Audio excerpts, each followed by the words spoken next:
Seule une vie vécue pour les autres est une vie qui en vaut la peine. Ces mots résonnent comme une invitation à sortir du cercle étroit de nos préoccupations personnelles.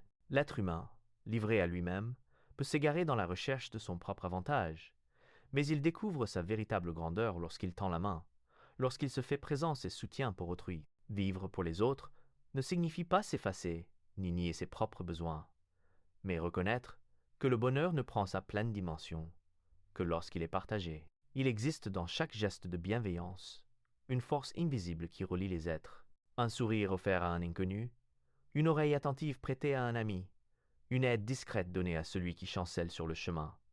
Ces actes, aussi simples qu'ils paraissent, dessinent une trame de fraternité dans laquelle chacun peut trouver refuge. L'empathie ne demande pas de grandes déclarations. Elle se manifeste dans le quotidien, dans l'attention silencieuse portée à ceux qui nous entourent. Lorsque nous nous détournons de l'égoïsme, un horizon nouveau s'ouvre. La solidarité devient alors le langage universel, celui qui transcende les différences de culture, de croyances, de fortune. Dans cette union se révèle une vérité essentielle. Nous ne sommes pas des îles isolées, mais des fragments de même continent. En portant les fardeaux des autres, nous allégeons aussi les nôtres, car le poids partagé perd de sa lourdeur. Celui qui consacre sa vie uniquement à l'accumulation de biens ou à la poursuite d'ambitions personnelles risque de se heurter à une amère solitude. Les honneurs passent, la richesse s'épuise, mais le souvenir d'avoir été un réconfort, une lumière dans la nuit de quelqu'un, demeure. C'est là que réside la valeur authentique de l'existence. Ce n'est pas dans ce que l'on garde pour soi, mais dans ce que l'on offre, que s'inscrit la trace durable d'une vie. L'amour désintéressé, le don sans attente, la générosité du cœur. Voilà les véritables conquêtes. En cultivant cette disposition intérieure, l'homme s'élève au-dessus de ses limites. Il découvre qu'en servant autrui, il se transforme lui-même, et que chaque pas vers l'autre est en réalité un pas vers sa propre humanité. Vivre pour les autres n'est pas un sacrifice, c'est une libération. C'est reconnaître que la joie la plus pure jaillit, non de ce que l'on prend, mais de ce que l'on donne. Alors, la vie prend un sens qui dépasse l'instant, et chaque journée devient une occasion de tisser, par de simples gestes, la toile d'une existence qui mérite d'être vécue. La seule raison d'être du temps est que tout n'arrive pas en même temps. Cette pensée, à la fois simple et profonde, nous rappelle que la vie se déploie comme une mélodie et non comme un chaos de notes éparpillées. Le temps nous offre l'espace nécessaire pour respirer, comprendre, apprendre et évoluer.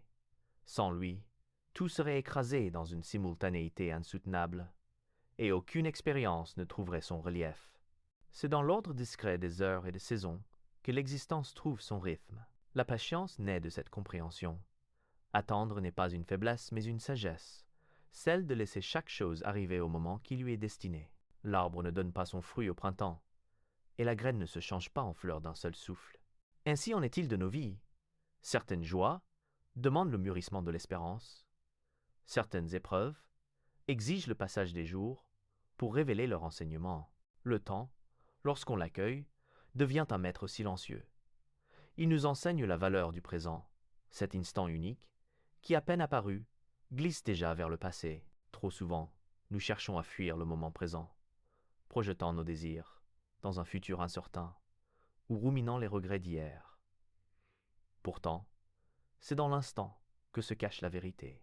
Celui qui sait s'y arrêter découvre que chaque seconde contient l'éternité en miniature et qu'il n'est nul besoin de courir après un ailleurs pour goûter la plénitude. La gestion du présent n'est pas une affaire de contrôle, mais d'harmonie. Elle demande de se laisser porter par le flux du temps sans s'y noyer. Cela signifie apprendre à distinguer ce qui dépend de nous et ce qui échappe à notre volonté. L'homme impatient cherche à forcer l'ordre naturel des choses, mais il ne récolte souvent que la frustration. Celui qui sait attendre, au contraire, rencontre la paix intérieure. Il existe une beauté cachée dans la succession des instants. Le lever du soleil n'efface pas la nuit, il en est le prolongement. La fin d'une épreuve n'efface pas la douleur, mais elle éclaire la force qui en est née. Chaque étape a son rôle, chaque moment sa nécessité. Le temps, loin d'être un ennemi, est l'allié discret qui rend possible la croissance, l'amour, le pardon et la compréhension. Vivre selon ce rythme naturel, c'est entrer en résonance avec l'univers. Ce n'est pas s'abandonner à la passivité, mais accueillir le devenir comme une danse où chaque pas a sa place. Le temps nous apprend la patience, il nous rappelle que rien n'arrive trop tôt ni trop tard, mais toujours au moment juste. Et dans ce mouvement imperceptible, la vie prend tout son sens, tissé de présents fragiles qui, mis bout à bout, deviennent l'éternité. Le véritable signe de l'intelligence n'est pas la connaissance, mais l'imagination. La connaissance rassemble ce qui est déjà établi. Elle ordonne les faits, classe les idées, éclaire le chemin déjà parcouru par l'humanité. Mais l'imagination, elle, ouvre des portes que personne n'a encore franchies. Elle n'est pas seulement une parure de l'esprit. Elle est la source même de la création, le souffle qui transforme des vérités immobiles en horizons nouveaux. Sans elle, la science resterait figée, l'art muet, et la vie elle-même réduite à une répétition mécanique. L'histoire des découvertes témoigne de ce pouvoir. Les grandes avancées scientifiques ne sont pas nées uniquement de calculs et d'expériences, mais d'une intuition, d'une vision capable de devancer l'épreuve. Imaginez l'espace-temps courbé, voir dans la chute d'une pomme les lois universelles, rêver d'une lumière invisible au-delà du spectre. Autant d'élan créateur qui précède la démonstration. La connaissance confirme, mais l'imagination inspire. Elle donne aux chercheurs la capacité de dépasser les évidences, de risquer l'inconnu, de croire à ce qui n'existe pas encore. Dans l'art, l'imagination est l'essence même de l'acte créateur. Elle permet aux poètes de donner voix au silence, aux peintres de transformer une toile blanche en un monde vibrant, aux musiciens d'assembler des sons en émotions. L'artiste n'invente pas ex nihilo. Il façonne, à partir de la réalité, des univers nouveaux qui touchent le cœur et élargissent la conscience. Là encore, la connaissance technique n'est qu'un outil. C'est l'imagination qui insuffle la vie à l'œuvre. Mais l'imagination n'appartient pas qu'aux savants et aux artistes, elle habite chaque être humain. Elle se déploie dans la manière d'élever un enfant, de résoudre un conflit, d'imaginer une existence meilleure. Elle est ce pouvoir qui nous permet de nous projeter, d'espérer, de réinventer le quotidien. Elle nous délivre des limites imposées par le présent et nous offre la liberté de concevoir un avenir différent. La véritable intelligence ne se mesure donc pas seulement à la somme des connaissances, mais à la faculté d'inventer, de voir autrement, de relier ce qui semble étranger. L'imagination n'est pas une fuite du réel. Elle est une manière d'en révéler les dimensions cachées. Là où la connaissance pose des bornes, l'imagination trace des chemins. Là où le savoir s'arrête, elle invite à aller plus loin. Celui qui cultive l'imagination enrichit le monde d'une lumière nouvelle. Il ose rêver là où d'autres se contentent de répéter. Et dans ce rêve, il plante les graines des découvertes, des créations et des transformations qui donneront à l'humanité ses prochaines victoires. Ainsi, l'imagination se révèle non pas comme un luxe de l'esprit, mais comme son véritable signe de grandeur. Nous ne pouvons pas résoudre nos problèmes avec la même pensée que celle que nous avions lorsque nous les avons créés. Cette vérité, d'une clarté implacable, nous rappelle que l'esprit humain doit sans cesse se renouveler s'il veut avancer. Les difficultés que nous rencontrons ne sont pas des murs infranchissables, elles sont des épreuves qui nous invitent à dépasser nos habitudes, à sortir des sentiers battus, à briser les cadres dans lesquels nous nous enfermons. Le problème n'est jamais qu'un miroir qui reflète les limites de notre vision, et la solution ne surgit que lorsque nous acceptons de voir autrement. L'histoire regorge d'exemples de cette nécessité de réinvention. Les découvertes les plus marquantes sont nées d'un esprit capable de s'affranchir des anciennes certitudes. Le savant qui ose contredire les dogmes, l'inventeur qui refuse les impossibles, l'esprit curieux qui pose une question différemment. Tous témoignent de la force de la pensée flexible. Ce n'est pas en répétant les mêmes raisonnements que l'on découvre de nouveaux horizons, mais en osant regarder la réalité sous un angle inédit. Dans la vie quotidienne, cette leçon est tout aussi essentielle. Chaque conflit, chaque impasse, chaque douleur nous pousse à réexaminer nos façons de penser. S'obstiner à répéter les mêmes gestes, à employer les mêmes mots, à nourrir les mêmes émotions, ne conduit qu'à l'épuisement. Il faut alors un élan, parfois minime mais décisif, pour rompre le cercle. Changer de regard, changer de question, oser un silence là où l'on aurait parlé, tendre la main là où l'on aurait reculé. Ce mouvement intérieur ouvre l'espace d'une transformation. La pensée rigide est une prison. Elle enferme l'esprit dans ce qu'il croit savoir, dans les certitudes rassurantes mais stériles. La pensée souple, au contraire, libère. Elle accepte l'inconnu. Elle se laisse surprendre. Elle ne craint pas de se contredire, si c'est pour se rapprocher d'une vérité plus grande. Ce n'est pas faiblesse, mais courage. Le courage de se renouveler, de reconnaître que l'on peut apprendre encore, même de ses erreurs. Réinventer sa manière de penser, c'est aussi réinventer sa manière de vivre. Le problème se transforme alors en opportunité, en tremplin vers un état plus riche de l'existence. Là où l'on croyait voir un obstacle insurmontable, apparaît une porte. Là où tout semblait figé, le mouvement reprend. Cette dynamique intérieure n'est pas un don réservé à quelques-uns. Chacun peut l'exercer. Chacun peut cultiver en soi la faculté de s'ouvrir à une perspective nouvelle. Ainsi, face au problème, il ne s'agit pas seulement de trouver des solutions pratiques, mais d'oser une mutation intérieure. Chaque difficulté devient une invitation à grandir, à élargir sa conscience, à renouveler son regard sur le monde.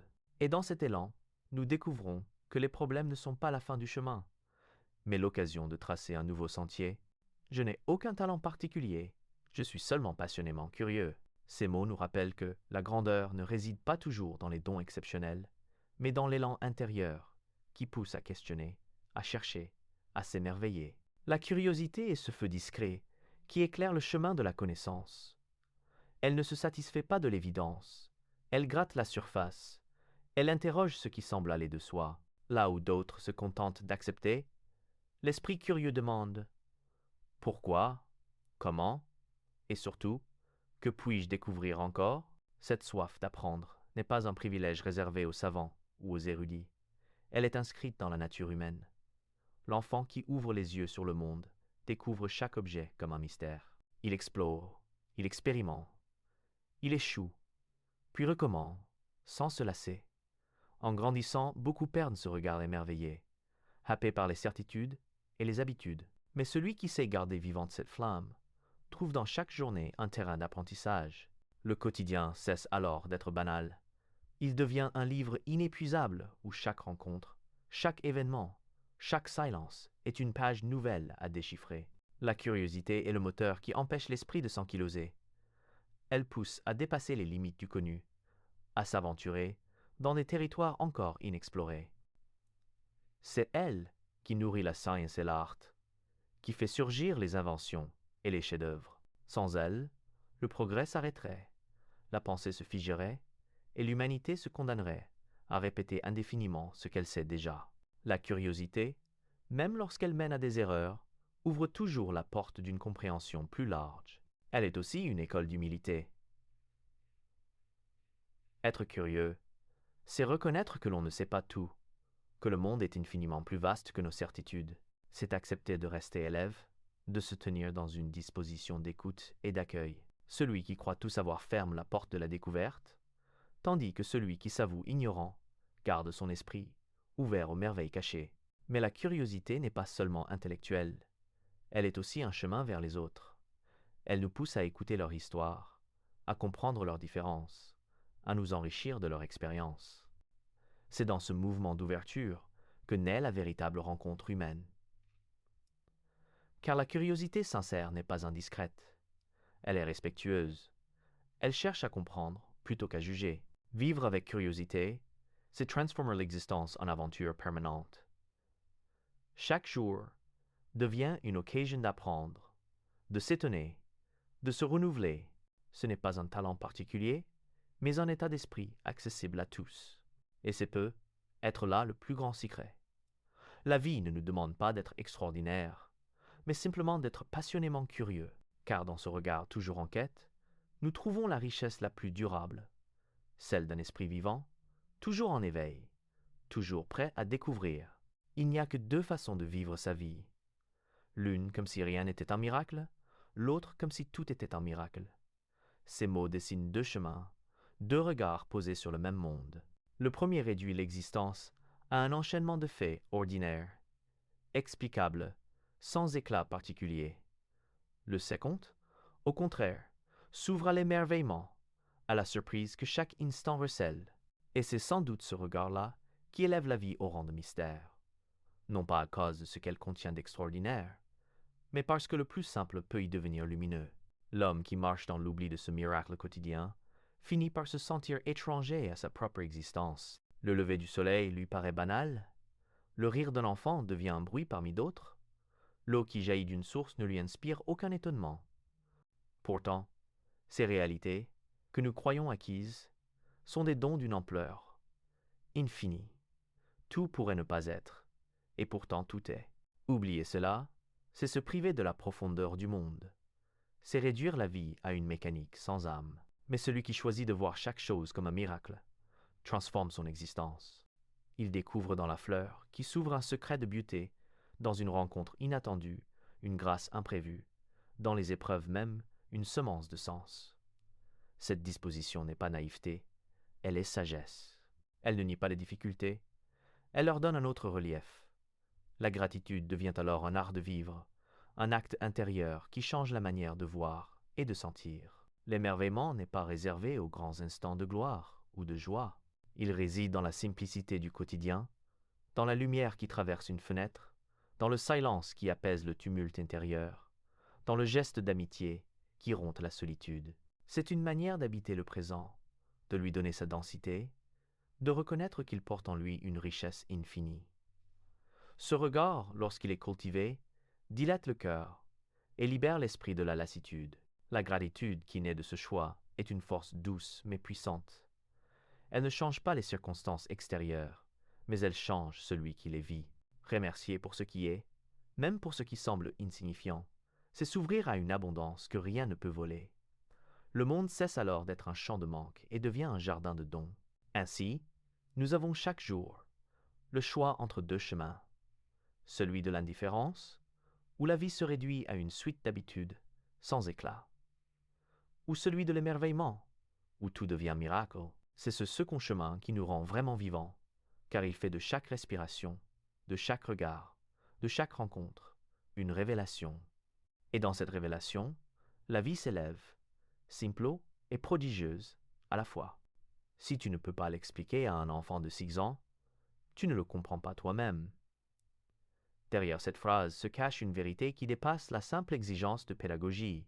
Elle révèle que la clarté n'est pas un artifice, mais l'essence même de la compréhension. Celui qui maîtrise vraiment une idée n'a pas besoin de l'enrober de mots compliqués. Il sait en dévoiler le cœur, la rendre accessible, la dépouiller de tout ce qui l'encombre. La simplicité n'appauvrit pas la pensée, elle en révèle la puissance. La tentation est grande de confondre complexité et profondeur.